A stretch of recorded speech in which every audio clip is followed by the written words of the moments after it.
Hey guys!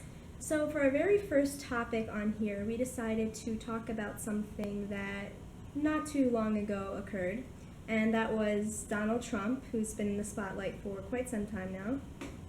Him visiting the University of Illinois at Chicago on Friday, March 11th. Me and Haley attend that school, otherwise known as UIC to make it short, and we have insight that most Americans have not gotten through the media, from talks, from Mr. Trump himself, so we just kind of wanted to lay out some facts for you guys since we were there ourselves, and it's our school that has been in the spotlight. So to start off, do you want to talk about how students began to find out that he was coming? Yeah, sure. So I think the main way that students found it's how I found out about it was through the Facebook event page. On here it said that there was almost 12,000 people actually going, and 20,000 people were interested in the actual event of the counter-protest of him coming. It says, "This is a student-led event dedicated to gathering a large group of people regardless of race, gender, religion, sexuality, political affiliation, etc., to unite in solidarity against the Donald Trump campaign and its presence at Chicago and at UIC." And I think a really important point of why UIC was against Donald Trump coming is because this school, like, what we pride ourselves on is diversity. Like, that's the reason why I came to this school, honestly, was one of the main points. Obviously, if you guys know, Donald Trump is completely against diversity, basically. The protest itself it started at 4:30 p.m. and there was a few speeches and afterwards everyone that was marching started walking over to the pavilion, which is where Trump was planning on speaking. And the first thing that really struck me was the amount of protesters the media claimed came. So after, it started at 4:30 p.m. and I stayed until about 8 p.m. It seemed like everything was pretty much over. There was nothing else to see. Yeah. And just to be clear, the students that organized the protests, they're not the same people that were planning on going inside of the pavilion and kicking Trump out. So the first lie that came out of the media was the amount of protesters that were against Trump. Like I said, the protest started at 4:30 p.m. and until about 8 p.m., that's when I left because everything was pretty much over. I get in the car and I wasn't even aware that Trump decided against speaking. People were calling me saying that they saw it on the news, and I didn't even know that had happened. As soon as I get home, I look at the news articles, and there was claims that there was hundreds of protesters, which is absolutely ridiculous. There were thousands. There was absolutely thousands, and here's what strikes me is that they were claiming that there were hundreds. Once videos started coming out from various news organizations, that's when they magically changed the number to thousands, because anyone that sees various tweets is not gonna believe that it was only hundreds of people. So from the very beginning, saying that there's only hundreds, that does a great injustice, and that greatly misguides viewers. Yeah, for sure. The whole reason that Donald Trump said that he canceled his talking was because of safety concerns. There were all these reports of the UIC police, the Chicago police, saying that was never really an issue. I didn't hear any, like, complete vulgar, like, things. Like, we were very peaceful. Yeah, and we're speaking this from the point of view of us being outside, right? Because we didn't go into the pavilion.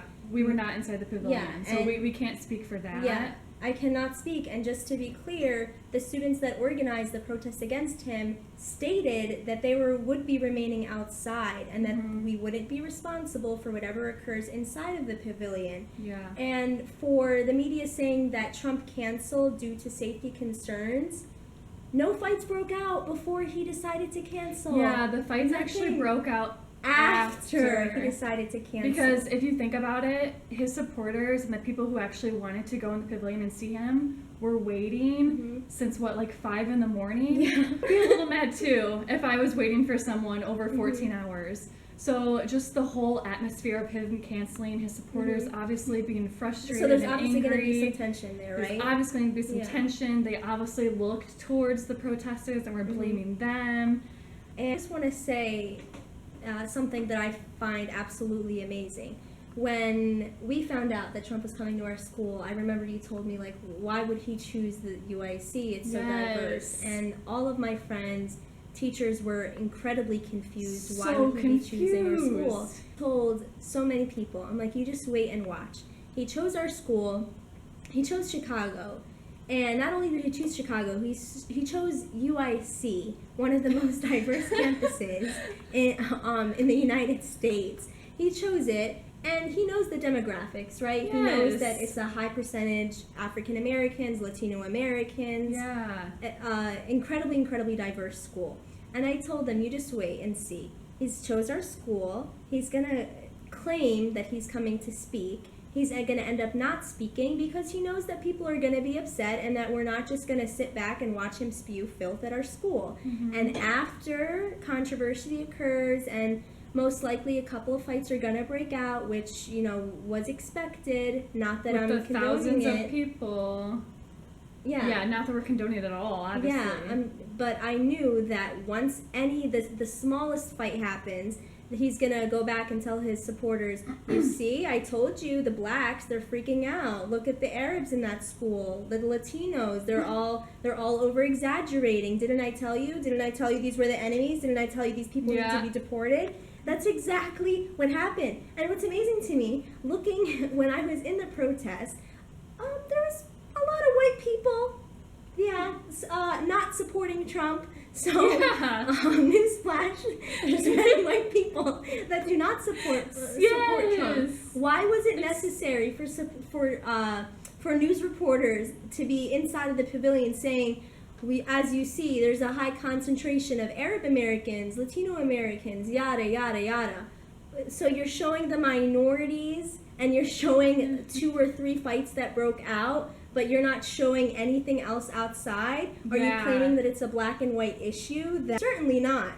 Yeah, for sure. Mm-hmm. And I heard also that Donald Trump coming to UIC, and UIC is basically like right downtown. We're literally right just outside of downtown. And I heard that his rally was the first to be scheduled like in a downtown area in years. Like I heard like over like 50 years. Like that's like unheard of to hold a rally like in a huge large city. So that in itself is just super weird, like strategic, Exactly. Yes. Just going off of the media, because I can't get enough of this, of saying how skewed it is, of how one-sided they are, of everything. The media was at our school since 8 o'clock in the morning. I got a lot of texts, a lot of phone calls from people telling me that they were there. Mm-hmm. I got there in the morning, and they were there by at least by 10 a.m. based on my knowledge, according to a lot of people since 8 a.m. So they had the opportunity to talk to students. They had the opportunity to interview students. How do you feel about this? Why are you protesting? Give us your points of view. Mm-hmm. They didn't do that. You don't. There's nothing there. No. All of these students, all the commuters and people living on campus, you had no opportunity to talk to anyone that day, really. The only things you saw in the media was that 1 or 2 fights, little scuffles. Literally. That was it. I was like going through Facebook. I kept seeing that same video mm-hmm. of every single news report of the situation. Mm-hmm.